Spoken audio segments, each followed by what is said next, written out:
समझना चाहेंगे कि असल में सिक्खी है क्या। उन्होंने संस्कृत भाषा थोड़ी पढ़ी, थोड़ी उन्होंने पंजाबी पर गुरमुखी पढ़ ली, थोड़ी सी उर्दू पढ़ ली, तो उसी के हिसाब पे उन्होंने बोला कि अच्छा जी, सिख का मतलब होता है शिष्य।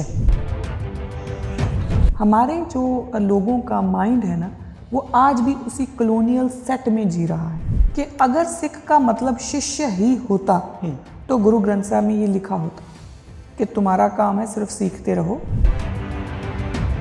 जब आप गुरसिख हो जाते हो फिर गुरु और चेले में कोई अंतर नहीं रह जाता। तो ये जो एक इतने बड़े फलसफे को छोटा सा कर देना कि जो सीख रहा है, क्या सीख रहा है भाई, हमारा कोई इक्वालिटी, मतलब हम किसी एक पर्टिकुलर प्लेटफॉर्म पे नहीं है, मैं उसी गुरु में ही अभेद हो गई। सिखों के घर में पैदा होने वाला भी गैर सिख ही है जब तक वो सिख की कमा नहीं लेता। जब आपके मन में ये धारणा है कि शब्द मेरे साथ साथ चल रहा है, वो निरंतर, वो निरंकार, वो अकाल पुरख मुझे देख रहा है, तो ये हो ही नहीं सकता कि वो कोई गलत काम करे। अपना आप गंवाने का मतलब क्या कि जो ईगो होती है ना इंसान में, वो माइनस करनी पड़ेगी। दरअसल हम रहते जो हैं वो 500 स्क्वायर फुट में हैं, बाकी में हमारा अहंकार रहता है। अगर आप इस चीज़ को अहंकार कह रही हैं तो कोई एक सिख अपनी अचीवमेंट को सेलिब्रेट कैसे करे? गुरु गोबिंद सिंह वही कर रहे हैं जो गुरु नानक का मिशन है। और एजुकेशन जो है वो सबसे ज़्यादा ताकतवर हथियार होती है। तो सिख अपने दिख नहीं बनाते, बाकी सब अपने दिख बनाने के लिए मेहनत करते हैं। सिख तो वैसे ही रहते हैं जैसे अकाल पुरख ने उन्हें बनाया है। अगर कोई सिख और सहजदारी सिख के अंदर फिर अगर माने तो असल सिख कौन? अब ये बात आ गई अमृतधारी, सहजधारी और पथित। गुरु कह रहे हैं कि आप बाल नहीं कटवाओगे, हम कह रहे हैं ना जी हम कटवाएंगे, तो फिर तो वहां पे ही कॉन्फ्लिक्ट पैदा हो गया ना। सिक्खी अनप्लग्ड चैनल को जो आप लोग प्यार दे रहे हैं उसके लिए मैं आपका धन्यवाद करना चाहता हूं। आज का एपिसोड खास तौर पे बहुत इंटरेस्टिंग होने वाला है। सिक्खी के बारे में हम बात करने जा रहे हैं। ये इस एपिसोड के अंदर हो सकता है आपके कई सवालों के जवाब आपको मिल जाएं। सिक्खी के बारे में कुछ बारीक चीजों के ऊपर रोशनी भी डालेंगे। लेकिन हम आप सबसे ये कहना चाहते हैं, जो आप अपना प्यार, अपना स्नेह हमको दे रहे हैं, जो आप हमारे वीडियोस देख रहे हैं, जितने लोग ये वीडियोस देख रहे हैं उनमें से 95% लोगों ने अभी तक हमारा ये चैनल सब्सक्राइब नहीं किया। मैं आपसे बेनती करता हूं, रिक्वेस्ट करता हूं, जब भी आके हमारे चैनल पे आप कोई वीडियो देखें, कोई भी जानकारी लें, तो जरूर हमारे इस चैनल को, सिक्खी अनप्लग्ड चैनल को सब्सक्राइब जरूर करें। वीडियो को लाइक करेंगे और भी अच्छा होगा। कमेंट बॉक्स के अंदर जाके कुछ अपने विचार लिखेंगे, वो हमारे लिए और सपोर्टिव रहेगा। सो देखिए पूरा एपिसोड, आस करते हैं आपको अच्छा लगेगा। वाहिगुरू जी का खालसा, वाहिगुरू जी की फतेह। सिक्खी अनप्लग्ड देख रहे हैं आप। मैं अमनप्रीत सिंह आप सबका एक बार फिर से स्वागत करता हूं और धन्यवाद करते हैं हम आप सबका, जो आप निरंतर हमारे इस प्लेटफॉर्म के ऊपर हमारी तरफ से लाए जा रहे प्रोग्राम को, एपिसोड्स को प्यार दे रहे हैं, कमेंट कर रहे हैं, आपके सवाल भी हमारे तक पहुंच रहे हैं और आशा करते हैं आपका साथ हमारे साथ ऐसा ही बना रहे। ज़रूर इस प्लेटफॉर्म को आप सब्सक्राइब ज़रूर करें, ताकि हम जब भी आपके लिए कुछ कंटेंट लेकर आना चाहें, बात लेकर आना चाहें सिक्खी के साथ जुड़ी हुई, तब आप तक वो चीज़ पहुंचे भी और आपके सवाल कुछ हो तो ज़रूर हम लेना चाहेंगे। बात सिक्खी की करेंगे सिक्खी अनप्लग्ड चैनल पे। बात अगर हम सिक्खी की ना करें और सिक्खी शब्द को लेकर ही नहीं, असल में सिक्खी है क्या, क्योंकि हम सोशल मीडिया के ऊपर देखते आ रहे हैं कि आसानी से कोई भी व्यक्ति जिसके पास थोड़ा बहुता भी ज्ञान हो, जिसने 4 किताबें पढ़ी हों, आके ये बात बोल देता है कि सिख तो वो ही है जो ताउम्र कुछ ना कुछ सीखता रहे। उनकी तरफ से कही गई ये बातें गूगल, विकिपीडिया वाली ऐसी चीजें, ऐसी वेबसाइट ऐसे संजो के रख लेती हैं कि जो उन्होंने कहा वो पत्थर की लकीर हो गया। ऐसा नहीं है। ऐसा क्यों नहीं है ये हम आपको बताएंगे। हमारे साथ आज स्टूडियो में जुड़े हुए हैं डॉक्टर किरणप्रीत कौर। वाहिगुरू जी का खालसा, वाहिगुरू जी की फतेह। Welcome to the show. Kiranpreet, जैसे मैंने बात की कि सिक्खी को हर कोई बड़े आसानी से समझा रहा है कि सिक्खी है क्या, कि जो व्यक्ति ताउम्र कुछ ना कुछ सीखता रहे वो सिख है। हम आपसे जानना चाहेंगे, समझना चाहेंगे कि असल में सिक्खी है क्या। सिक्खी समझने से पहले मैं इस बात पे आना चाहूँगी कि ये जो धारणा है ये कहाँ से आई है। जी। जब अंग्रेज़ यहाँ आए तो उन्होंने पहले आके भाषाएं सीखनी शुरू करी। भाषाएं सीख कर उन्होंने अपनी मर्जी से जिस तरह से उनको समझ में आया उन्होंने उसी तरह से चीज़ों को कोड करके जी। और उनको प्लेटफॉर्म पे उतार दिया। इसकी बहुत बड़ी एग्जाम्पल है कि उन्होंने अक्सर हिंदुओं में ये कन्फ्यूजन उन्होंने क्रिएट कर दी कि आपके 33 करोड़ देवी देवते हैं, क्योंकि संस्कृत में आता है 33 कोट। तो अब कोट का जब आप मीनिंग ढूंढते हैं तो उसका मतलब करोड़ भी होता है और उसका मतलब टाइप भी होता है। जिसने ये भाषा का ज्ञान लिया उसने भाषा को उतना ही समझा और अपनी समझ के मुताबिक उसने लिख दिया। और क्योंकि वेस्टर्न जो आइडिया है वो इतनी जल्दी फैला, क्योंकि उन्हीं का वो कॉलोनियल रूल उनका था, तो इस वजह से हर जगह पे यही हो गया कि हिंदुओं के 33 करोड़ देवी देवते हैं। जी। ऐसा ही कुछ उन्होंने सिखों के साथ किया। उन्होंने संस्कृत भाषा थोड़ी पढ़ी, थोड़ी उन्होंने पंजाबी गुरमुखी पढ़ ली, थोड़ी सी उर्दू पढ़ ली, तो उसी के हिसाब पे उन्होंने बोला कि अच्छा जी, सिख का मतलब होता है शिष्य। जी। और जो शिष्य होता है यानी कि वो डिसाइपल हो गया, तो जो सीखता रह गया वो शिष्य है। और उसी की एक धारणा जो है, क्योंकि उन्होंने लिख दिया, हमारे जो लोगों का माइंड है ना वो आज भी उसी कॉलोनियल सेट में जी रहा है। जो हमें अंग्रेज़ों ने दिया हम आज भी समझते हैं कि वही ठीक है। हमारी खुद का कोई फ़िलॉसफ़ी, कोई फ़लसफ़ा, हमारे खुद का विज्ञान, हमें हर एक चीज़ पे क्वेश्चन है। लेकिन जो उन्होंने बोल दिया, अगर किसी ने बोल दिया कि नील आर्मस्ट्रॉन्ग मून पे गए थे, कोई नहीं कहता कि हमें साथ लेके जाओ, हमें दिखाओ कि वो कहीं गए थे कि नहीं गए थे। मैं क्वेश्चन नहीं कर रही गए होंगे, मैं ये कह रही हूँ कि उस चीज़ को हमें मानना बड़ा आसान हो जाता है, क्योंकि वो western philosophy, western thought, western idea में से निकल के आई है। वही बात अगर हमारे उस खित्ते में से निकल के आए, उस क्षेत्र में से निकल के आए, तो हमें लगता है कि नहीं ये तो हो नहीं सकता, ये पॉसिबल नहीं है। तो हम उसी चीज़ को मानना शुरू कर देते हैं, वो जड़ हो जाती है, वो सॉलिडिफाई हो जाती है चीज़। अब क्योंकि अंग्रेज़ों ने सिख की डेफिनेशन शिष्य करी, शिष्य मतलब डिसाइपल करी, हम आज भी वही बात मान रहे हैं। और अगर आप किसी से पूछो कि आपने पढ़ा कहाँ से है, तो वो उन्हीं लोगों का को कोट करते हैं जिनको शायद पता भी नहीं, जिनको भाषा का ज्ञान भी पूरा नहीं था और जिनको सिख फ़लसफ़े का भी ज्ञान पूरा नहीं था। तो ये जो धारणा है ये वेस्टर्न फ़िलॉसफ़ी से आई है। आज ये इतनी जड़ हो चुकी कि जो हमारे विद्वान हैं, चाहे वो हिंदू ग्रंथों के विद्वान हों, चाहे वो भाषा के विद्वान हों, वो सारे ही इसी तरफ घूम रहे हैं कि सिख का मतलब होता है शिष्य। जबकि एक बहुत बड़े फ़लसफ़े को बहुत छोटा सा करके देखने वाली बात है। जी। सिख का मतलब इतना ही नहीं होता। जब आप सिख को समझना शुरू करोगे, मैंने पहले भी आप ही के प्रोग्राम में बोला है कि आपका कोई भी प्रश्न है तो आप उससे करोगे जो उस प्रश्न का एक्सपर्ट है, और जिसने वो चीज़ बताई है उससे ज़्यादा एक्सपर्ट और कोई नहीं हो सकता। तो अगर आपको सिख के बारे में समझना है कि सिख कौन होता है, तो आपको मुझे ना पूछ के, किसी और को ना पूछ के, आपको गुरु ग्रंथ साहब से पूछना चाहिए, क्योंकि वो गुरुओं की बाणी है जी। और गुरुओं ने सिख बनाए हैं, तो वो बताएंगे कि सिख कौन होते हैं। अब ये तो रही कि हमारी कन्फ्यूजन और हमें आंसर कहाँ से मिलेगा। जी। और इसकी अगली बात यह है कि सिख कौन है, वो एक लंबी डिस्कशन है। हम जैसे जैसे प्रोग्राम जाएगा हम काफ़ी चीज़ें क्लियर कर देंगे। पहली बात तो ये समझ लें कि अगर सिख का मतलब शिष्य ही होता तो गुरु ग्रंथ साहब में ये लिखा होता कि तुम्हारा काम है सिर्फ सीखते रहो और उसके अलावा कुछ भी नहीं। गुरु ग्रंथ साहब में जब आप शुरू करते हो तो पहले गुरसिख की डेफिनेशन आती है। जी।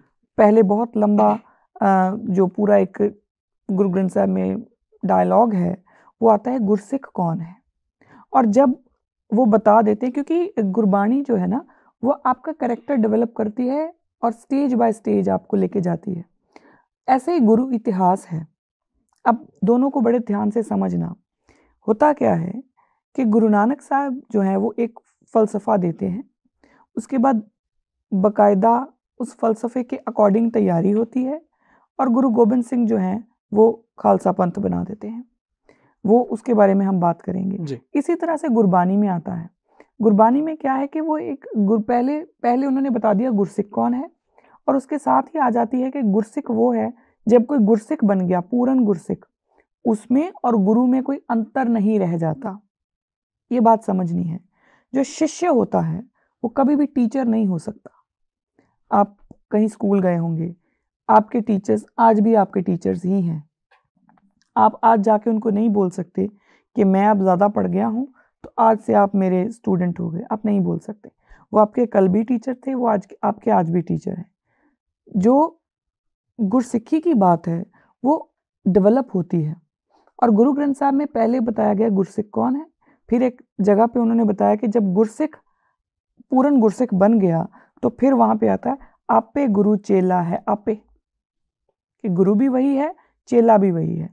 सो चेले के पास वो एक रास्ता है कि वो गुरु बन जाए। और ऐसा होता है 10वें पातशाह जब गुरियाई जो है वो गुरु ग्रंथ साहब को देते हैं, साथ में गुरु पंथ को भी देते हैं, तभी वो 5 प्यारों को पहले अमृत छकाते हैं, फिर उनसे अमृत छकते हैं। वो गुरु हैं, फिर वो चेला भी हो गए। तो शिष्य और सिख में एक जो मूल डिफरेंस है वो ये है कि शिष्य ताउम्र सीखता है और उसकी ग्रोथ जो है वो कभी भी टीचर तक नहीं पहुंचती। अब ये यहाँ पे टीचर को गुरु कहना भी थोड़ा गलत है, वो भी हम कभी किसी एपिसोड में बात करेंगे, लेकिन यहाँ इतना समझ लेना काफ़ी है कि जो सिख है गुरु ग्रंथ साहब के अकॉर्डिंग, जब आप सिख बनते हो आप गुरसिख बनने की प्रक्रिया में जाते हो। जब आप गुरसिख हो जाते हो फिर गुरु और चेले में कोई अंतर नहीं रह जाता। और ये मैं नहीं कह रही, ये बाकायदा गुरबानी कहती है, आपे सतगुर आपे है चेला, उपदेश करे प्रभ आपे।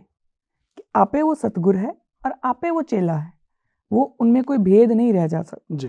अब आप ये सोचो कि अगर आप गुरसिख हो और आपको अपना करैक्टर ऐसा डेवलप करना है कि आप ये कहो कि मेरे में और मेरे गुरु में कोई अंतर ही नहीं रह गया, वो करैक्टर कहाँ होना चाहिए? बिल्कुल। आपको गुरु नानक के फलसफे की तरह, गुरु नानक की तरह निर्भव होना होगा, निर्वैर होना होगा। आपको गुरु अर्जन देव साहब की तरह सच के लिए शहीदी देने के लिए तैयार रहना पड़ेगा। आप ये नहीं कह सकते कि ये मेरे मतलब की काम नहीं है, मैं इसमें नहीं जाऊंगा। आपको गुरु तेग बहादुर की तरह सच के लिए, ह्यूमन राइट्स के लिए खड़े रहना पड़ेगा, चाहे आपका सर क्यों ना कट जाए। आपको गुरु गोबिंद सिंह के लिए, धर्म युद्ध के लिए तत्पर रहना होगा, चाहे आपके बच्चे शहीद क्यों ना हो जाए, चाहे आपका पूरा परिवार शहीद हो जाए।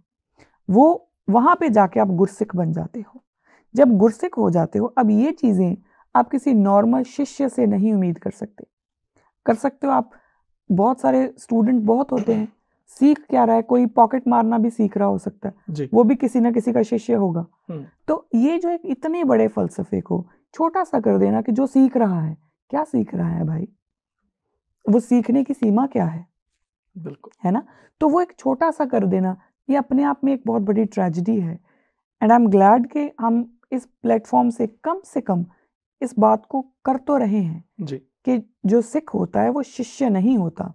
सिख की जर्नी जो है वो सिक्खी से शुरू होती है, गुरसिख बनता है, गुरसिख गुरु चेले में कोई अंतर नहीं रहता, और उसके बाद फिर वो एक पूरे सर्कल को कंप्लीट करता है। वो ऐसे ही नहीं है कि आप स्कूल में गए, एडमिशन लिया और हो गया। जी बिल्कुल, हमारे यहाँ पे कोशिश है कि जो ये धारणा चल रही है, जो एक सोच पैदा की जा रही है कि सिख तो वो ही है जो ताउम्र सीखता रहे, इस धारणा को तोड़ते हुए, और इस चीज के बारे में हम अभी बात कर भी रहे हैं कि सिख है कौन, इसके ऊपर भी ध्यान देंगे। किरणप्रीत कौर जी ने बताया कि गुरु ग्रंथ साहिब जी से ही हमको पढ़ के समझने को मिलता है कि सिख बनने के लिए पहले गुरसिख बनना पड़ेगा। गुरसिख अगर कोई बन जाता है तो वो गुरु के बराबर हो सकता है। गुरसिख बनने की भी एक गुरु के बराबर नहीं, गुरु के बराबर नहीं। गुरु हैं, लेकिन गुरु और चेले का जो भेद है वो खत्म हो जाता है। गुरु और चेले का भेद खत्म, ये दोनों चीजें अलग अलग हैं। जब हम बोलते हैं कि गुरु के बराबर हो गया, तो उसका मतलब है ये गुरु बैठे हैं, ये मैं बैठ सकती हूँ, नहीं। जब हम अभेद हो गए, यानी कि मैं उसी गुरु में हूँ, ठीक, हमारा कोई इक्वालिट, मतलब हम किसी एक पर्टिकुलर प्लेटफॉर्म पे नहीं है, मैं उसी गुरु में ही अभेद हो गई। जी, अगर मैं उस लेवल पे पहुंच जाती हूँ तो अंतर नहीं रहा। जैसे बानी में आता है ना, तू ही मोही, मोही तू ही, जी, भेद कैसा। तो ये जो फलसफा है, आप समझें इस चीज को, ये वही चीज है जिसको बहुत लोगों ने लूजली, अगर हम बोलें तो मोक्ष कहा है, लूजली, है ना, कि आप उस एक बड़ी सी लाइट में आप भी चले जाते हो। तो गुरु और चेले में अंतर नहीं रहता, अंतर ना रहना। आप गुरु के बराबर तो कैसे होगे, आप खुद ही नहीं होगे ना। जी, लेकिन गुरु और चेले में अंतर नहीं रहता, जी, बराबर होना होता है कि मान लीजिए एक कोई ऑफिस है, उसमें एक बंदा पीएन है, एक आईएएस ऑफिसर है।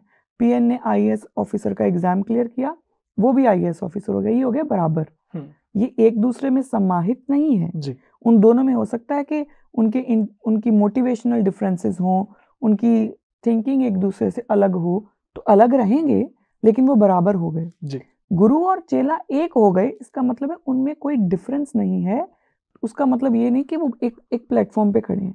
इसका मतलब है जो गुरु मान रहा है वही चेला मान रहा है। जिस कारण पे गुरु अपना शीश कटवा रहा है, उसी कारण पे चेला भी अपना शीश कटवाएगा। जी, वो होती है अभेदता, कि आप बिल्कुल एक ही हो गए। आप एक दूसरे की मैं इसको ऑल्टर ईगो नहीं कहना चाहती, ये बहुत गलत अल्फाज है, लेकिन आप अगर किसी को गुरु को देखना है तो वो उसके गुरसिक्खों में देखे, वो किरदार होना चाहिए। जी, वो किरदार डेवलप होता है। वो उस किरदार को डेवलप करने की जर्नी क्या है? आपने एक बार एक एपिसोड में बोला था कि सिक्खी कमानी पड़ती है। जी, सिक्खी कमाने के अर्थ क्या हैं, और क्या जो सिक्खी है वो कोई गैर सिख भी कमा सकता है? ये आपने बहुत सारे क्वेश्चन एक साथ कर दिए जी, हैं, है ना। प्लीज। लेकिन मैं इसको, हम फिर उसको थोड़ा थोड़ा करके जी, ब्रेक करके हम समझते हैं। पहले तो हम इस बात का प्रमाण गुरु साहब से ले लेते हैं कि क्या जो मैं बोल रही हूँ वो ठीक है। गुरु साहब बोलते हैं, मैं बद्दी सच धर्मसाल है, गुरसिक्खा लहता पाल के, कि मैंने सच की, ट्रूथ की जो धर्मसाल है वो बांधी है। ये गुरु अर्जन देव जी के अल्फाज हैं। और उनमें मैं गुरसिक्खों को ढूंढ ढूंढ के लेके आ रहा हूँ, गुरसिक्खों को। वो शिष्यों को नहीं, गुरसिक्खों को। अब उसका रीजन क्या है? शिष्य परंपरा, गुरु और शिष्य परंपरा जो हिंदुस्तान की परंपरा है, उसमें क्या होता है कि जब एक शिष्य गुरु धारण करता है जी, तो वो बकायदा उसके पांव पखारता है, या जो कुछ भी उनका एक सिस्टम है वो करते हैं।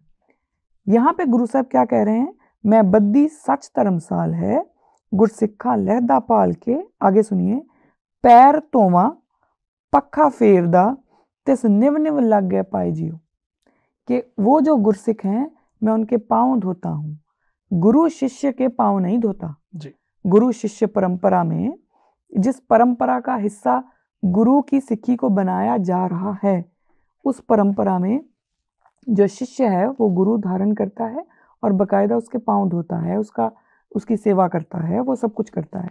यहाँ पे गुरु पातशाह कह रहे हैं कि मैंने सच की धर्मशाला बनाई है, उसके लिए मैं गुरसिखों को ढूंढ ढूंढ के ला रहा हूँ, और जो वो गुरसिख आ रहे हैं मैं उनके पांव पखार रहा हूँ, मैं उनके पांव धो रहा हूँ। तो ये एक डिफरेंस है गुरु शिष्य परंपरा और गुरु सिख परंपरा में, जी, ये फर्क है। तो सिख सिख ही रहेगा। इसके बाद जो आपका क्वेश्चन क्या था, भूल गई। कि सिक्खी कमानी पड़ती है, उसके अर्थ क्या हैं, और क्या कोई गैर सिख भी सिक्खी कमा सकता है? सिक्खी कमानी पड़ती है, उसका मतलब ये है कि आपको, जैसे मैंने पहले भी बहुत बार बोला है, अलग अलग प्लेटफॉर्म से मैं बोलती रहती हूँ कि आप सिखों के घर में पैदा हो गए तो आप सिख नहीं हो जाते, आपको सिक्खी कमानी पड़ेगी। जब आप बोलते हो कि गैर सिख, तो ये समझें कि सारे ही पहले गैर सिख होते हैं। सिखों के घर में पैदा होने वाला भी गैर सिख ही है जब तक वो सिक्खी कमा नहीं लेता। अब सिक्खी कमानी कैसे है, मैंने पहले भी एक एपिसोड में जिक्र किया है कि हमें गुरु ग्रंथ साहब से पूछना है। अगर हमें कहीं कन्फ्यूजन हो तो भाई गुरदास की दियां वारान जो है वो हमें बता देती हैं। जी। हम दोनों का एग्जाम्पल लेंगे। अब गुरु पातशाह सिख की डेफिनेशन देते हैं अपनी बाणी में, गुरु ग्रंथ साहब में। वो मैं ऐसे ही पढ़ती हूँ ताकि हमें कोई कंफ्यूजन ना रहे। उद्यम करे पलके प्रभाती, पलके होता है सुबह सुबह। स्नान करे अमृतसर नावे, उद्यम करे जल्दी उठे उद्यम करके और उसके बाद स्नान करे अमृतसर नावे।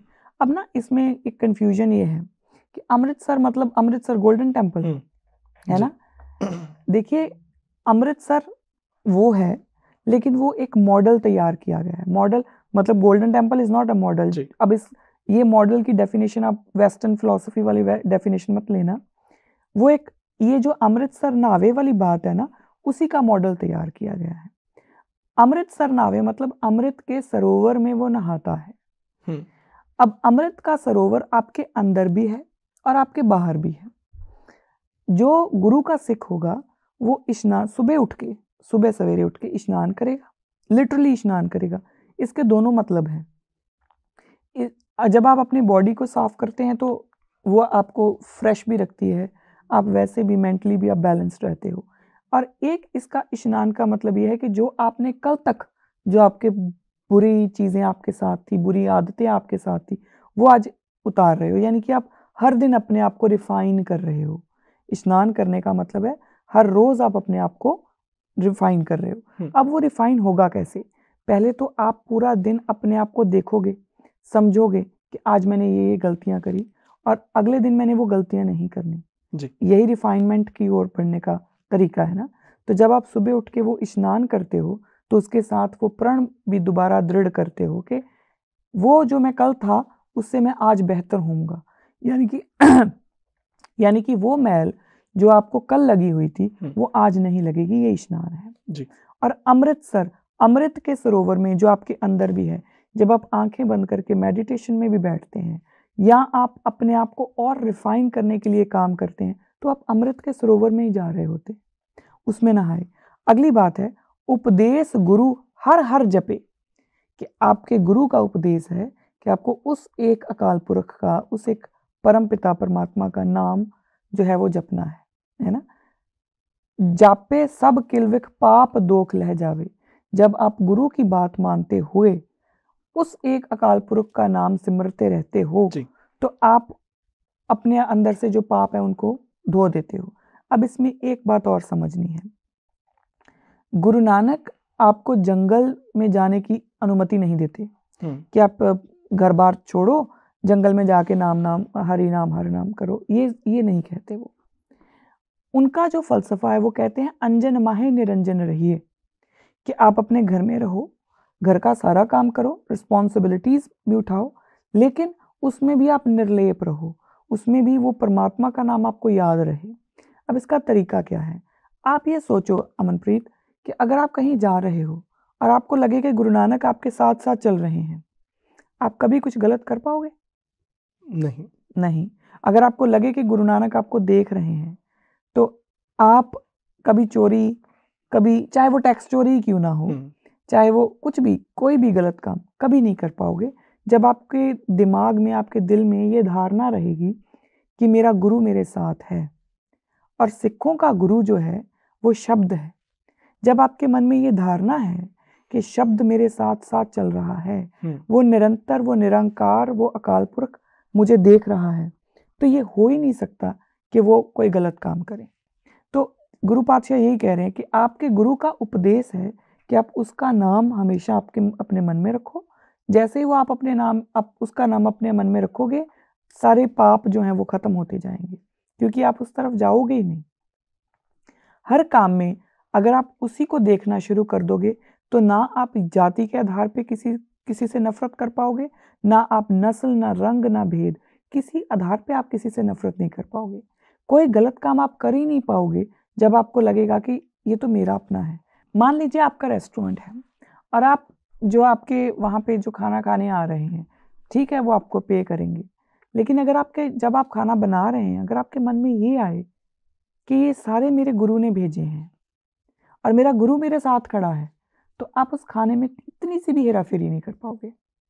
आप उसमें उसको उतना ही फ्रेश बनाओगे जितना अगर आपको पता चले कि गुरु नानक आपके घर खाना खाने आ रहे हैं तो आप तब बनाओगे, वो बिल्कुल आप बिल्कुल वैसे ही हो जाओगे। यानी कि जब भी आपके मन में ये विचार आ गया कि मेरा गुरु वो अकाल पुरख मेरे साथ है, मुझे देख रहा है, आपके मन में सांस सांस सिमरो गोविंद, गुरबाणी यही कहती है ना, वो ये नहीं कहती कि आप सुबह 5 घंटे या 2 घंटे या 3 घंटे सिमरो फिर शाम को सिमरो, ये नहीं कहती, कहती है सांस सांस सिमरो गोविंद, आपके सांस सांस आपको उसका नाम सिमरते रहना है, उस अकाल पुरख का नाम जो है वो आपके अंदर चलते रहना चाहिए। यानी कि आप कॉन्शियस रहो कि आप जो भी कर रहे हो वो कोई और देखे ना देखे, वो देख रहा है, तो पाप अपने आप मिट गए जी। फिर गुरु पातशाह कह रहे हैं, फिर चढ़े दिवस गुरबाणी गावे, बहदियां उठदियां हर नाम त्यावे।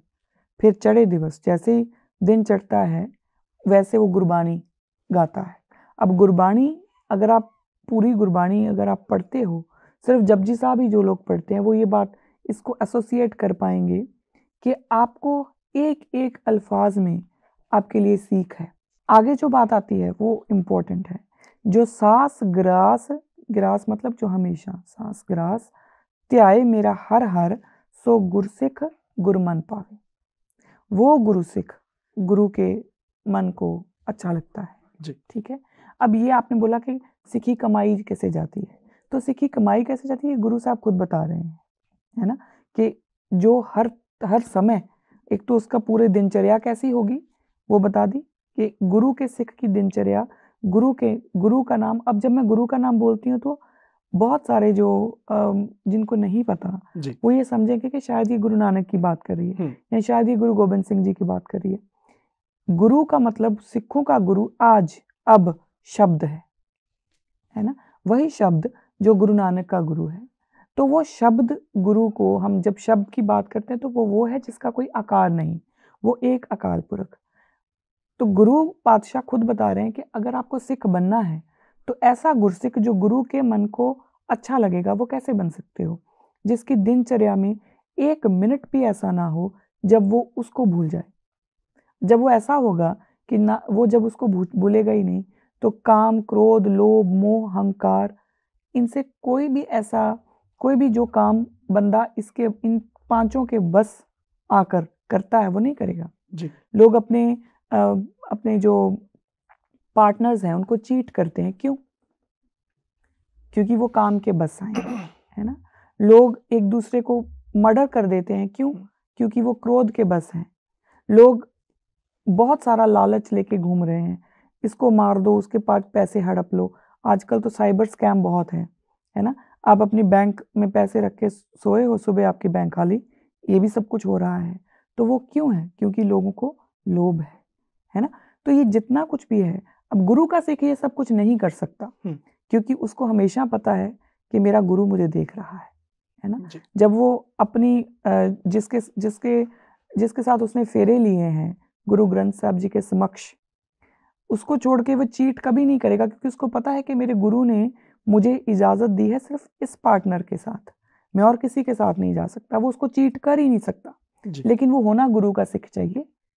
और अगर कोई किसी ने पगड़ी पहनी हुई है और वो गुरु का सिख है ही नहीं तो वो अलग बात है ना, फिर वो जो मर्जी करे।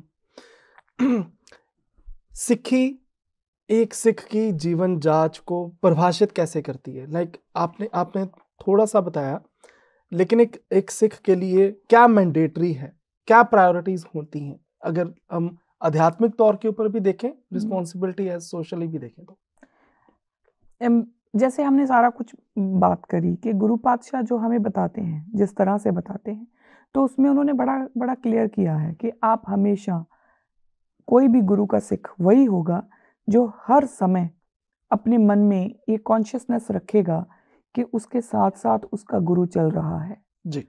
एक बार भी 1 मिनट के लिए भी उसके मन में ये ना आए कि ये काम मैं कर सकता हूँ क्योंकि मुझे कोई देख नहीं रहा, क्योंकि कोई नहीं देख रहा, गुरु देख रहा है, क्योंकि गुरु उसके साथ साथ है। ये काम हम करते ही तब है, बच्चा अपने घर में चोरी करता है या झूठ बोलता है, आजकल क्योंकि नया युग है, बहुत सारे बच्चियों की फोटो वीडियोस आती हैं जो स्कूल गई लेकिन स्कूल जाते नहीं, वो कहीं और बाहर डेट पे चले जाते हैं। वो क्यों करते हैं? वो कैसे करते हैं? क्योंकि उनको लगता है कि हमारे माँ बाप हमारे साथ नहीं है। अगर उनको लगे या उनको पता हो कि मेरे पापा मेरे स्कूल आए हैं, मुझे छोड़ा भी है और मेरी क्लास में बैठे हैं, वो ऐसे जा पाएगी? नहीं जा पाएगी, पॉसिबल ही नहीं। जी। या वो बेटा जा पाएगा? नहीं जा पाएगा। वो कब होता है? जब हमें ये लगता है कि जो हमारा जिसके अधीन हम हैं वो वहाँ पे है नहीं, अब हम फ्री हो गए, जो मर्जी करें। तो गुरु का सिख जो है ना, वो गुरु के बाहर कभी भी नहीं जाता, गुरु के हुक्म के बाहर कभी भी नहीं जाता। इसी तरह से भाई गुरदास जो हैं वो भी बताते हैं, बड़ा उनका भी बड़ा क्लियर है, सतगुर सरनी जाए शीस निवाया, कि सतगुर की शरण में जाके शीस निवा देते हैं वो। कि शीस निवाने का मतलब है कि बस मैं आपका हो गया, अब आप जैसे रखो वैसा मैं ठीक। जी। गुर चरनी चित लाए मत्था लाया, गुरमुख गुरमत हृदय वसाए आप गवाया। अब जो आपने बोला कि पैरामीटर्स क्या हैं, वो आप गवाना पहला पैरामीटर है। आप गुरु के पास चले गए, गुरु ग्रंथ साहब को आपने माथा टेक लिया, आपने बोल दिया कि मैं आपका हूँ, जैसे आप रखो। अगला स्टेप है आपको अपना आप गवाना होगा। अपना आप गवाने का मतलब क्या? कि जो ईगो होती है ना इंसान में, वो माइनस करनी पड़ेगी। अगर आप में एक रत्ती भर भी ईगो है, अगर आपको ये लगता है कि ओह मैं तो बहुत अमीर हूँ, है ना, या मेरा तो घर बहुत बड़ा है, मेरी तो गाड़ी बहुत बड़ी है, ये जो सड़क पे चला जा रहा है साइकिल पे, ये क्या, मेरी तो गाड़ी बहुत बड़ी। आप कितने भी बड़े सिख हो, सिख कितने बड़े का मतलब कि आपका फाइनेंशियल कितना भी बड़ा रुतबा क्यों ना हो, आप सारा दिन गुरुद्वारे में सेवा क्यों नहीं कर रहे, आपके मन में जहाँ ये मैं आ गई, उसी समय गुरु नानक आपको बोलेंगे कि तुम मेरा कुछ नहीं लगता, है ना।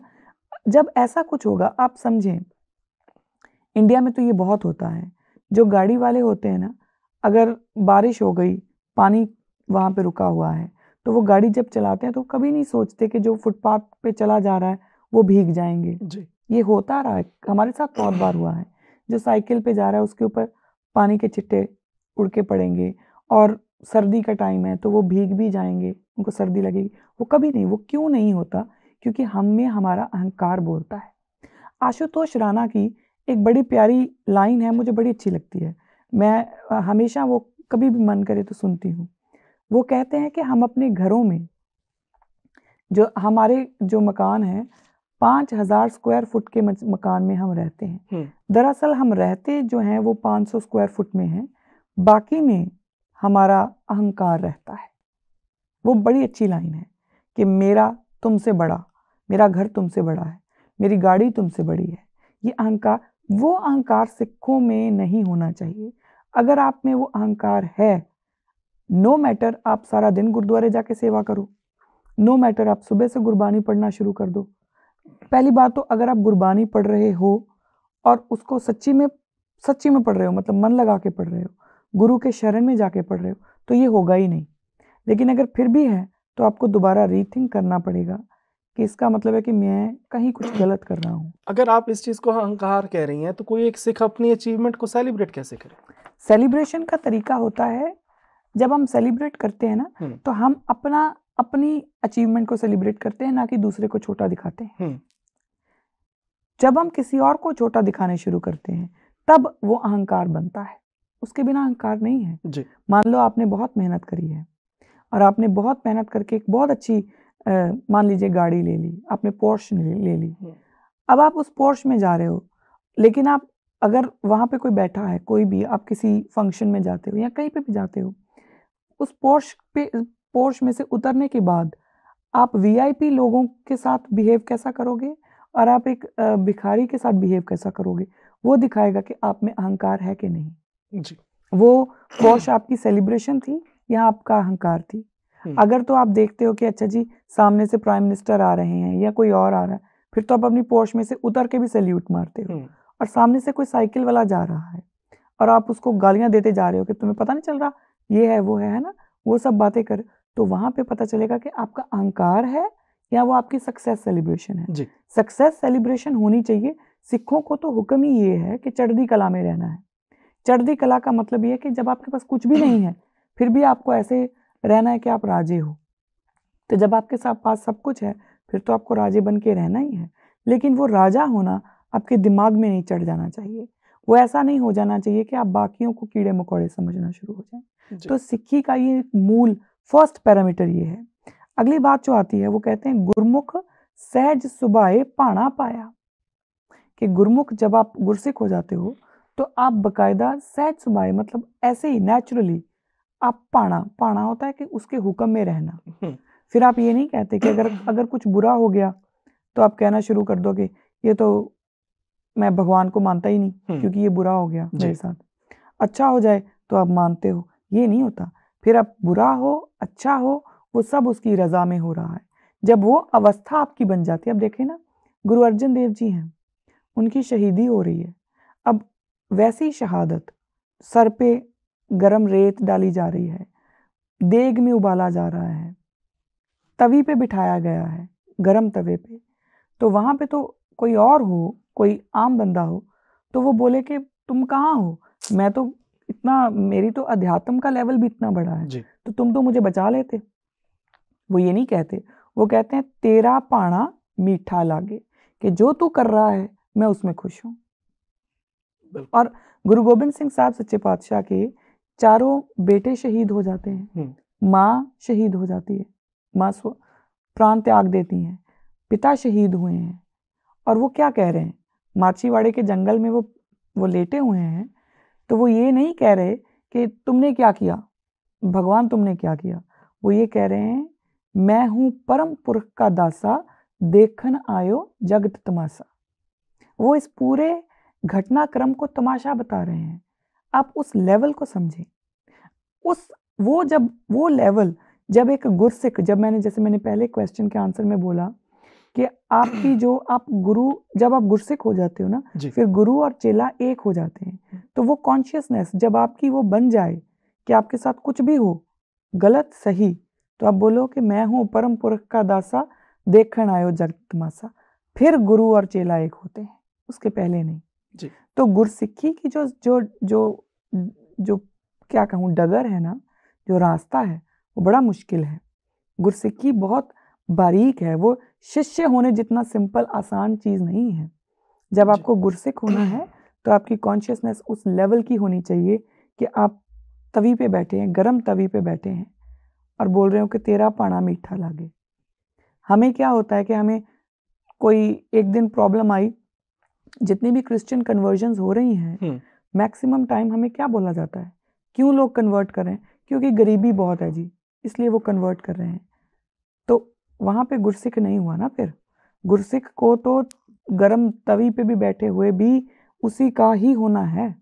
समझने की कोशिश हम यही कर रहे हैं कि सिख है क्या, सिक्खी है क्या।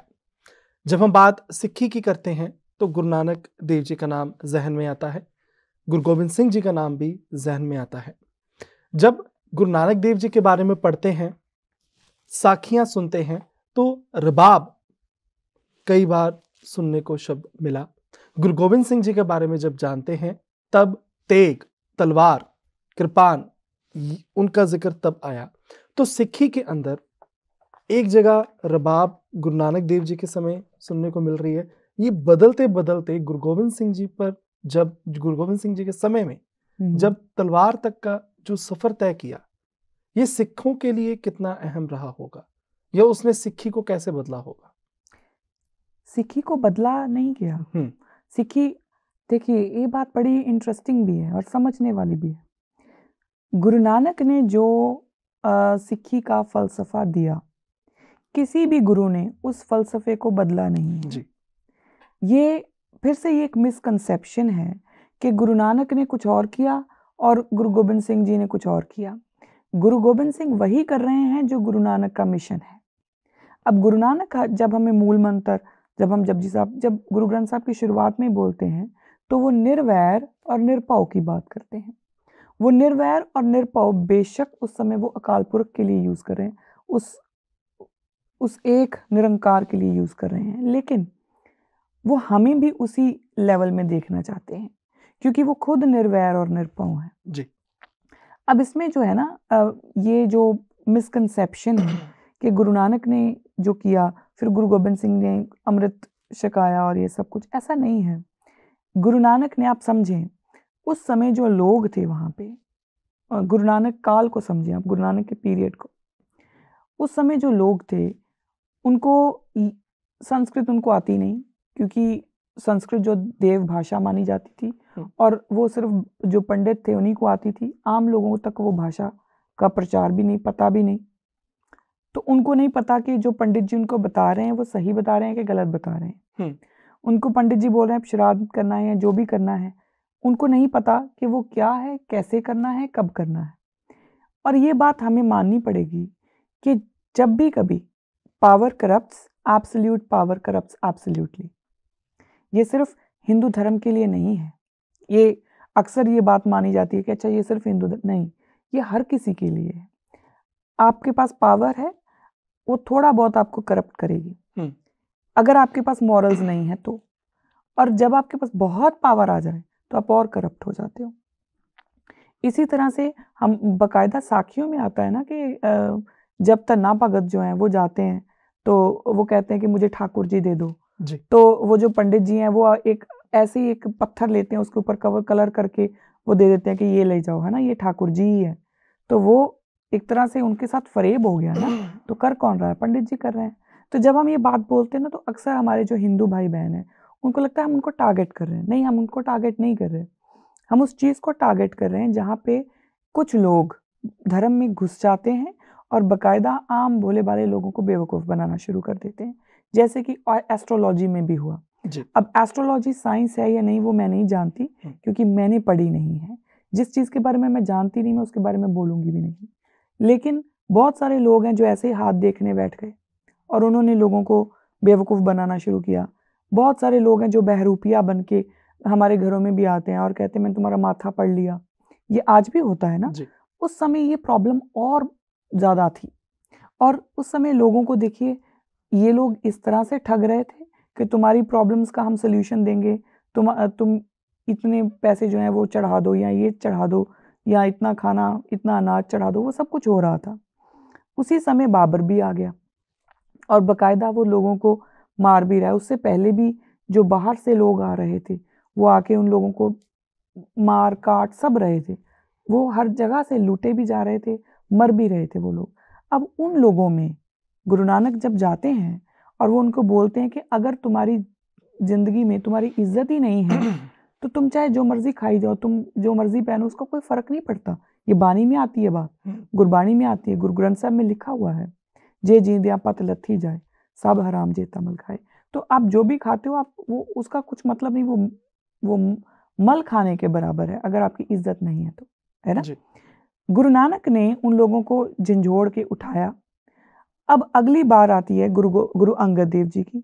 गुरु अंगद देव जी उन लोगों को उनकी भाषा देते हैं, ये समझे, क्योंकि वो लोगों की वो तो उनके लिए तो जो भी ज्ञान है वो एक अलग भाषा में है, संस्कृत में।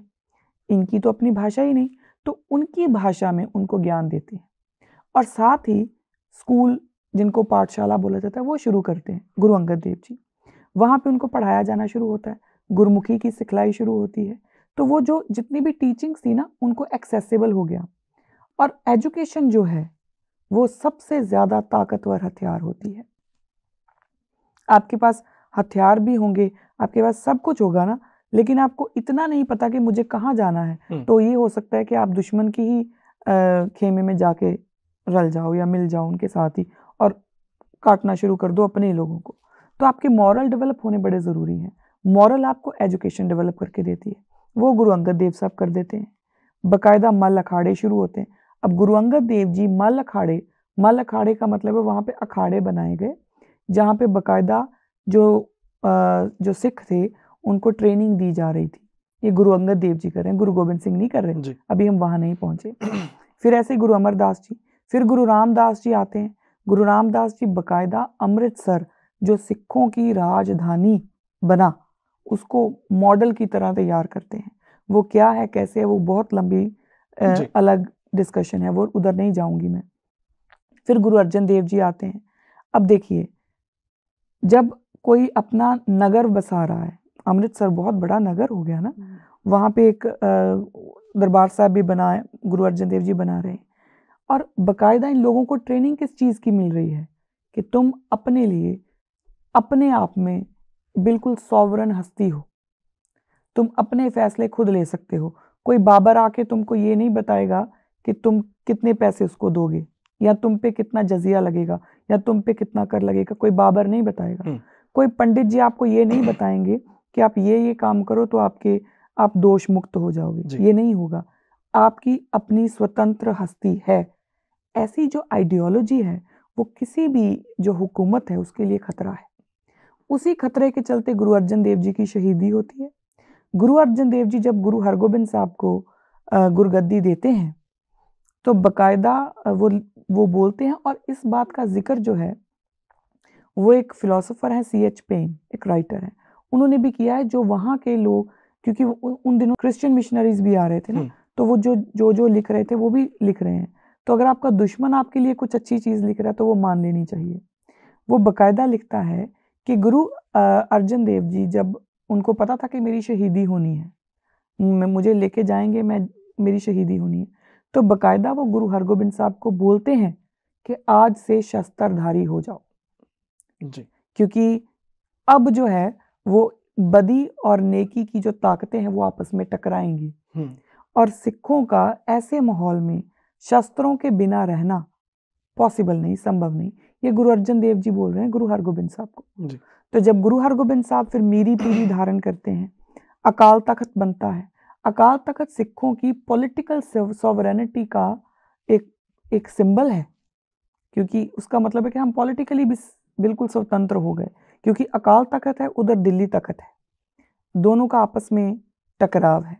अकाल तख्त अकाल को मानता है, दिल्ली तख्त हुकूमत को मानता है जी, है ना। तो फिर उसी लाइन में आगे आके गुरु गोबिंद सिंह जी जो हैं वो खालसा तैयार करते हैं। तो गुरु गोबिंद सिंह जी ने कुछ नया नहीं किया, वो गुरु नानक ने किया था, उसी की ही अकम्पलिशमेंट जो है वो गुरु गोबिंद सिंह जी करते हैं। फिर बाणी की बात करूंगी मैं। गुरबाणी में सब साफ आता है, सतगुर धरती धर्म है, सतगुर धर्म की धरती है ना। तिस विच जेहा को बीजे तेहा फल पाए, कि सतगुर एक ऐसी धरती है जिसमें जैसा फल डालो, बीज डालोगे वैसा फल निकलेगा। गुरसिक्खी अमृत बीज्या, अब गुरसिक्खी जब बनाई गई तो अमृत बीज्या तिन अमृत फल हर पाए, और वही अमृत फल बनकर सिखों को मिला जी। ये गुरु ग्रंथ साहब में है, और गुरु ग्रंथ साहब में गुरु गोबिंद सिंह जी की बाणी नहीं है ना। यहीं से आपको समझ में आ जाना चाहिए कि ये तो पहले से ही तय था कि गुरसिक्खी ने अमृत बीजा है, उनको अमृत ही मिलना है। तो ये बकायदा गुरु नानक का फलसफा है जी। आपने ये भी बताया था कि सिख क्या है, सिखी जो कमानी है वो हमको गुरु ग्रंथ साहब से पता लगता है जी। अगर सिखी जो है वो गुरु ग्रंथ साहब या गुरबाणी तक सीमित रह सकती थी, तो वो सिख की दिख के अंदर आनी जरूरी क्यों थी? सिख की दिख से मतलब आपका क्या है? केसाधारी हो, दस्तार सजाता हो। आप ध्यान से देखें, ये प्रश्न ही उल्टा है। सिर्फ आपका नहीं, ये बहुत लोगों का प्रश्न है। बहुत लोग हमसे पूछते हैं कि आप बाल क्यों नहीं कटवाते। आप उनसे पूछिए कि आप जिसको भी मानते हो, आप राम को मानते हो, आप रहीम को मानते हो, जिसको भी मानते हो, उसने आपको बालों के साथ बनाया है। आप बाल क्यों कटवाते हो? आप अगर हम हिंदुओं की बात करें तो वो ये मानते हैं ना कि ओमकार या वो शिव को मानते हैं, ट्रिनिटी को मानते हैं, तो ये मानते हैं ना कि ब्रह्मा ने सारी सृष्टि रची है, ये मानते हैं। और ये भी वो मानते हैं कि जो विष्णु हैं वो इस सृष्टि के पालनहार हैं, वो ये मानते हैं। अब इसका मतलब है कि जो ब्रह्मा है, क्या उन्होंने कुछ गलत किया? उनको आपकी जितनी अकल नहीं थी कि जो उन्होंने आदमियों को दाढ़ी दी, औरतों को नहीं दी? कोई तो कारण होगा। अगर ये ब्रह्मा का डिसीजन है तो या तो आप ब्रह्मा से ज़्यादा इंटेलिजेंट हो, या तो आप खुद को ब्रह्मा से ज़्यादा इंटेलिजेंट मानते हो, तब ये दाढ़ी काटते हो, तब आप शेव करते हो। और अगर नहीं, अगर आपको लगता है कि ब्रह्मा ने ही सृष्टि बनाई है, तो फिर जैसा उन्होंने बनाया है अगर आप वैसा रहोगे, आप सिख दिख वाले बन जाओगे। तो सिख अपनी दिख नहीं बनाते, बाकी सब अपनी दिख बनाने के लिए मेहनत करते हैं। सिख तो वैसे ही रहते हैं जैसे अकाल पुरख ने उन्हें बनाया है। जितने भी हिंदू भाई बहन हैं, जितने भी मुस्लिम भाई बहन हैं, क्रिश्चियन हैं, वो सारे 1 साल के लिए जैसा उनका जिसमें भी उनकी श्रद्धा है, जैसा उन्होंने उनको बनाया है वो वैसा ही रहें, तो दिख तो उनकी भी ऐसी बन जाएगी। अंदर क्या है वो बात अलग है, अंदर जो टीचिंग्स है वो अलग बात है। मैंने पहले ही बोला ना कि कोई हो सकता है पगड़ी बांधी हो और वो गलत काम भी कर रहा हो, क्योंकि गुरसिख होना, गुरसिखी कमानी पड़ती है। दाढ़ी तो ये तो नेचुरल है, वो तो बढ़नी पड़नी है, आप जाके काटते हो। तो ये क्वेश्चन उनसे करना बनता है कि आप मानते हो कि आपको किसी डिवाइन पावर ने बनाया है और फिर उस डिवाइन पावर को बोलते हो नहीं नहीं नहीं, तुम डिवाइन होगे, अपने घर होगे, तुमको समझ में नहीं आई ये चीज़, मेरी दाढ़ी अच्छी नहीं लगती इसलिए मुझे शेव करना है। आजकल तो हम इसके और भी आगे बढ़ गए। आजकल तो जो लेडीज़ हैं वो जाती हैं, वो कहती हैं मुझे मेरे नाक ही पसंद नहीं है, नाक की सर्जरी कर दो, मुझे मेरा माथा पसंद नहीं, इसकी सर्जरी कर दो, मुझे मेरा होंठ पसंद नहीं, उसकी। हो रहा है ना ये सारा कुछ जी। तो ये तो कहीं रुकेगा ही नहीं। जब इंसान खुद की दिमाग लगाना शुरू कर देगा ना अपने आप को और खूबसूरत बनाने में, तो वो तो कहीं रुकेगा नहीं। तो अगर ऐसा नहीं है तो फिर हम, अगर कोई सिख और सहजदारी सिख के अंदर फिर अगर माने तो असल सिख कौन? असल सिख तो वो है जो अमृत ले लेता है, क्योंकि गुरसिखों ने अमृत बीजा, गुरबाणी ने बोला ना जी। और उन्होंने अमृत ही पाया गुरु से। ये मैंने नहीं बोला, ये गुरबाणी ने बोला कि उन्होंने अमृत बीजा, अमृत पा लिया। तो जिसने अमृत नहीं पाया वो गुरसिख, वो सच्चा सिख नहीं है। अब अमृत पाने का मतलब भी बहुत गहरा है। इसका मतलब ये नहीं है कि आप एक दिन जाओ बस उठो और कहो कि चलो मैं अमृत चख लेता हूँ, मैं सच्चा सिख हो जाऊंगा और करो सब कुछ अपनी मर्जी का। नहीं, अमृत पहले बीजना भी पड़ेगा, फिर अमृत पाया जाएगा। बीजने से मतलब क्या, जितना हमने डिस्कशन किया कि गुरु साहब बोल रहे हैं कि सिख कौन है, कैसा सिख होना चाहिए, उसकी दिनचर्या कैसी होनी चाहिए, वो क्या करेगा, वो सारा कुछ जब आपकी लाइफ में आ जाए, तब आपने अमृत पीजा और तब आपने अमृत पाया, तो फिर आप सच्चे सिख हो। ये जो सहजधारी और अमृतधारी है ना, अमृत हमारे गुरु ने दिया है। आपके गुरु साहब आपके सामने खड़े हों, मान लीजिए गुरु गोबिंद सिंह आपके सामने खड़े हों और वो आपको कोई कुछ चीज़ दे रहे हैं, आप क्या बोलोगे? मैं नहीं लेता। आप घुटनों पे आ जाओगे कि आप दे रहे हो तो लो। प्रॉब्लम ये है कि हम उस चीज़ को समझ ही नहीं पा रहे। तो अमृतधारी और सहजधारी का डिबेट जो है ना, जो ये हम इनमें कंपैरिजन करते हैं, ये अपने आप में गलत है, हो ही नहीं सकता, है ना। लेकिन ये हो सकता है कि वो जो सहजधारी है वो अपने आप अपने अंदर अभी अमृत बीज रहा हो, जिस दिन वो गुरु जो है वो उनके ऊपर नजर होगी, वो अपने आप अमृतधारी हो जाएंगे। आज के इस प्रोग्राम में हमने अभी तक समझा सिख कौन होते हैं, सिक्खी कमाई कैसे जा सकती है, लेकिन अक्सर ही हम एक शब्द सुनते हैं सहजधारी सिख।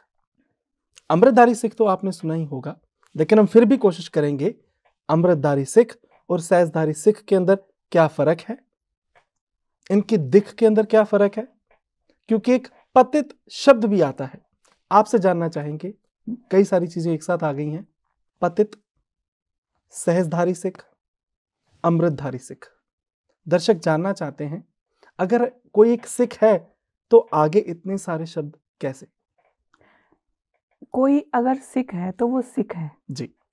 सिख होने का बड़ा सिंपल पैरामीटर है कि आपको गुरु ग्रंथ साहब की जो शिक्षाएं हैं, जो गुरु ग्रंथ साहब हमें बोलते हैं, जो बताते हैं, जो उनके अकॉर्डिंग सिख होने का मापदंड है, आपको उस मापदंड तक पूरा उतरना है।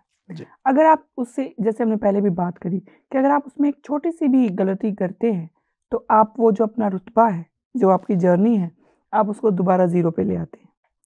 अब ये बात आ गई अमृतधारी, सहजधारी और पतित।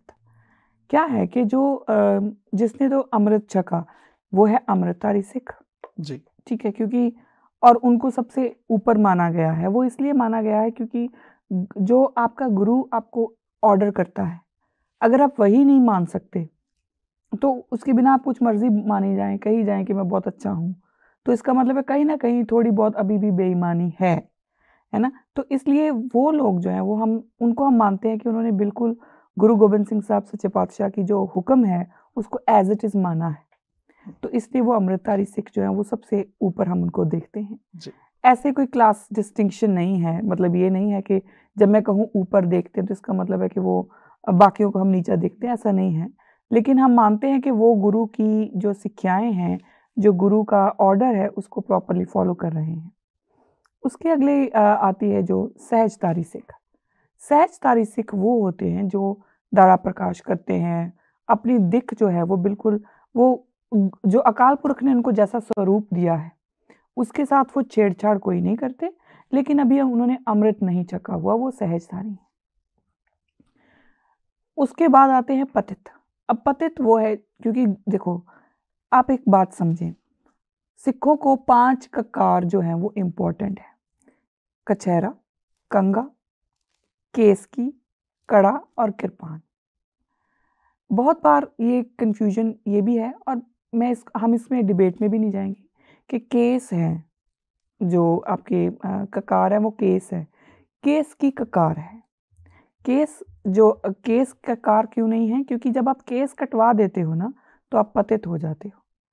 फिर आप और कोई भी चाहे आप कड़ा अगर आपने पहना भी हुआ है, केस कत्ल करवा दिए तो आप पतित हो गए, है ना? क्योंकि इसका मतलब है कि आपने गुरु की जो जो ऑर्डर था उसको बिल्कुल ही मूल रूप से ही मानना ही छोड़ दिया। जो केस रखने का जो हुक्म है कि आप केस कटवाओगे नहीं, वो गुरु नानक का हुक्म है।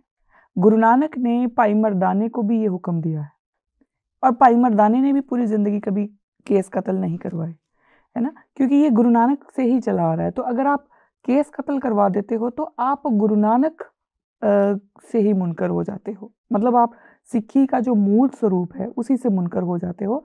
इसलिए आपको या जो भी ऐसा करते हैं उनको पतित माना गया है कि ये अपने उस स्टेटस से ही गिर गए जो नहीं होना चाहिए था। तो इनको बज्जर कुरहत वो होती है कि जो घिनौना पाप जिसको हम बोलें कि उसमें गिना जाता है जी। लेकिन जो सहजधारी हैं वो क्या है कि उनमें हम देखते हैं कि ठीक है वो अभी वो पूरी तरह से अपने उस दिक में हैं, वो गुरु नानक के फ़लसफ़े के साथ चल रहे हैं। हो सकता है अभी वो अमृत बीज रहे हों अंदर, कभी ना कभी वो अमृत जो है वो प्रफुल्लित होगा। आप फूल देख लें, अगर फूल में जैसे उसमें खुशबू आती है, जब फूल में खुशबू आई उसने अपना वो खिलेगा ही खिलेगा। ऐसा नहीं होता कि पहले फूल खिलता है फिर उसमें खुशबू आती है, ऐसा नहीं होता। और ऐसा भी नहीं होता कि खुशबू आने के बाद फूल बंद रह जाए, वो खिले ना, ये भी नहीं होता। जब फूल में खुशबू आ गई उसको खिलना ही खिलना है, यानी कि जब आपके अंदर आपका जो करैक्टर है वो डेवलप हो गया तो वो बाहर दिखेगा ही दिखेगा, है ना? तो ये जो चीज़ है ना, ये पैरामीटर जो है वो ये सिखों के लिए है। बहुत सारे लोग मेरे पास कभी-कभी ये सवाल लेके आते हैं कि अच्छा फिर इसका मतलब है जो क्रिश्चियन है वो सारे गलत हैं, उनमें से कोई भी अच्छा नहीं हो सकता, हिंदू हैं वो कोई अच्छा नहीं हो सकता। हमारा जो टॉपिक है वो उनके साथ है ही नहीं। तुमको तुम्हारा खूब, हमको हमारा खूब। आप हिंदू हो, आप केस कत्ल करवाना चाहते हो, आप जैसे भी रहना चाहते हो वो आपकी मर्ज़ी। आप अपने तरफ जो भी हो सकते हो अच्छे बुरे, वो आपकी अपनी एक जर्नी है। एक सिख की जर्नी वो है कि वो गुरु की बात मानेगा। गुरु की बात मानते हुए ही, क्योंकि जब हमने शुरुआत में बात करी कि सिक्खी की जो जर्नी है वो एक ऐसे लेवल पे आपको लाके खड़ा करती है जहाँ गुरु चेला एक हो जाते हैं। और अगर गुरु चेला एक होने से पहले वो ऐसा हो कि गुरु की हम बात ही नहीं मान रहे, तो वो कैसे आप एक हो जाओगे? जब हमने बात करी थी तो हमने यही बात करी थी ना कि जो गुरु की धारणा है वही चेले की धारणा, जो चेले की धारणा वही गुरु की धारणा, तभी तो गुरु चेला एक हुए ना। जी। गुरु कह रहे हैं कि आप बाल नहीं कटवाओगे, हम कह रहे हैं ना जी हम कटवाएंगे, तो फिर तो वहां पे ही कॉन्फ्लिक्ट पैदा हो गया ना, इसलिए उनको पतित बोला गया है। सहजधारी जो है वो हम मानते हैं कि वो एक जर्नी पे हैं, आज नहीं कल वो अपने अंदर वो अमृत खोज लेंगे, और बकायदा जब वो खुशबू पैदा हो जाएगी वो अपने आप ही वो अमृतधारी हो जाएंगे। तो ये है। आपने जो बताया पतित, सहजधारी और अमृतधारी, लेकिन इससे पहले आपने प्रोग्राम की शुरुआत में गुरसिख बनने की भी एक जर्नी के बारे में बताया था। अगर कोई सहजधारी सिख गुरसिख बनना चाहता है तो उस जर्नी के अंदर अमृतधारी उसके लिए होना कब जरूरी हो जाएगा? पतित भी गुरसिख हो सकता है, ये नहीं है कि पतित के लिए रास्ते बंद हो गए जी। उसको जिस दिन वो रियलाइजेशन हो गई कि मेरे गुरु ने तो मेरे लिए कोई और रास्ता दिखाया था, मैं किसी और रास्ते पे हूँ, वो अपने आप ही घर वापस आना शुरू हो जाएगा। जब वो घर वापस आएगा, जब वो गुरु की गोद में बैठेगा, उसके अंदर अपने आप ये रियलाइजेशन हो जाएगी, है ना। जो सहजधारी है उसके लिए आपने पूछा कि कब मैंडेटरी है। मैंडेटरी कुछ नहीं है, ये आप समझें। सिक्खी में कुछ भी मैंडेटरी नहीं है। फिर वो गुरसिख तक पहुंचने के लिए मैं बताती हूँ जी। आपको। सिक्खी में गुरु आपको ऑप्शन देते हैं, दिस वे दैट वे। गुरु आप पे कुछ थोपते नहीं हैं। जब 13 अप्रैल 1699 में जब वैसाखी वाले दिन गुरु गोबिंद सिंह साहब खड़े हैं वहाँ पे, वो ये नहीं कहते कि जितने तुम आ गए सब खालसा हो गए, नहीं, ये नहीं कहते। वो कहते हैं कि मुझे 5 सिर चाहिए। और वो 5 सिर ये भी नहीं कहते कि तुम आ जाओ तुम आ जाओ तुम आ जाओ, नहीं, वो ये नहीं कहते।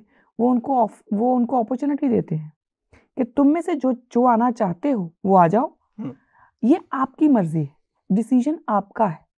हो सकता है वहाँ पे कुछ सिख बैठे हों जो सोच रहे हो कि मैं जाऊं ना जाऊं, और तब तक 5 खड़े हो गए, है ना।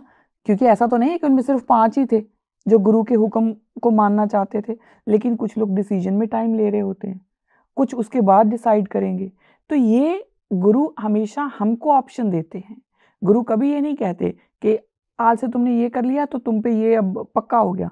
हाँ, लेकिन जब आप गुरु वाले बन गए, उसके बाद अगर आप कुछ गड़बड़ करते हैं तो उसके बारे में भी गुरु पातशाह हमें गुरबाणी में ही बताया है।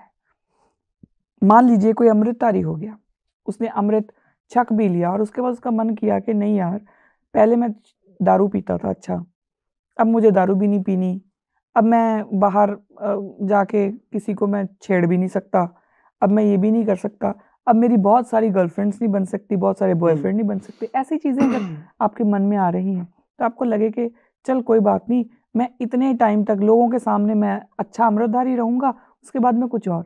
तो उसके लिए गुरबाणी हमें बोलती है, गुरबाणी बोलती है, साकत जाए नहवे गुर आगे मन खोटे कूड़ कुड़ियारे। कि जो झूठा बंदा है वो जाए गुरु के आगे, वो झुकता भी है, गुरु को माथा भी टेके, लेकिन उसके मन के अंदर कूड़ मतलब झूठ पड़ा हुआ है जी, है ना।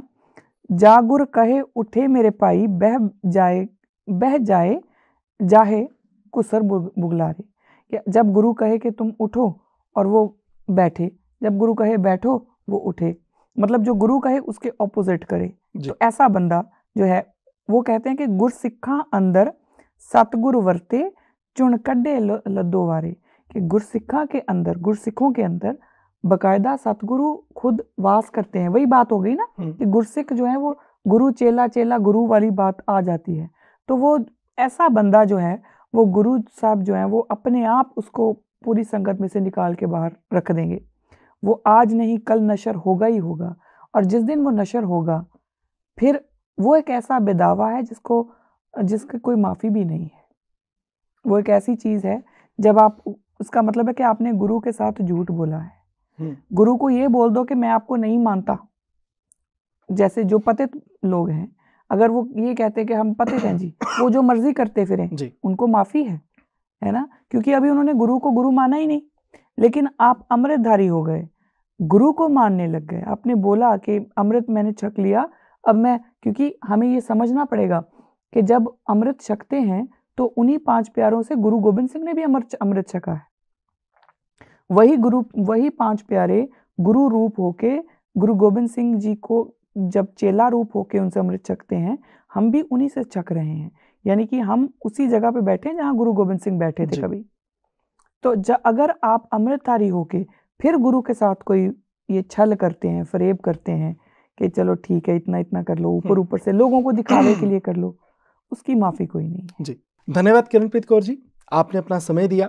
और आज के इस प्रोग्राम के अंदर हम अंत के अंदर सहजधारी, अमृतधारी, पतित, इन शब्दों पर पहुंचे और इनके मायने भी समझे। लेकिन हमारे एपिसोड की आज की पूर्ण कोशिश यही थी कि सिक्खी शब्द को समझें, सिक्खी क्या है उसको जानें। जो आज एक धारणा चल रही है कि सिख तो वो ही है जो ताम्र सीखता रहे, या कोई भी कुछ भी ताम्र सीख रहा हो तो वो सिख है। इस धारणा को तोड़ने की हमने कोशिश की। आज के इस प्रोग्राम में हमने जाना भी और समझा भी कि गुरसिख बनने की भी एक जर्नी है। बहरहाल, आपके अगर कुछ सवाल हों तो आप अपने सवाल जरूर हम तक भेजें। कड़ी लगातार चलती रहेगी और जो हम बात हमेशा करते हैं अपने प्रोग्राम के अंदर कि सिक्खी के अंदर जो मिसकंसेप्शन डालने की कोशिश की जा रही है उसके ऊपर बात हम लगातार करते रहेंगे। थैंक यू किरण प्रखोर जी। वाहिगुरु जी का खालसा, वाहिगुरु जी की फतेह।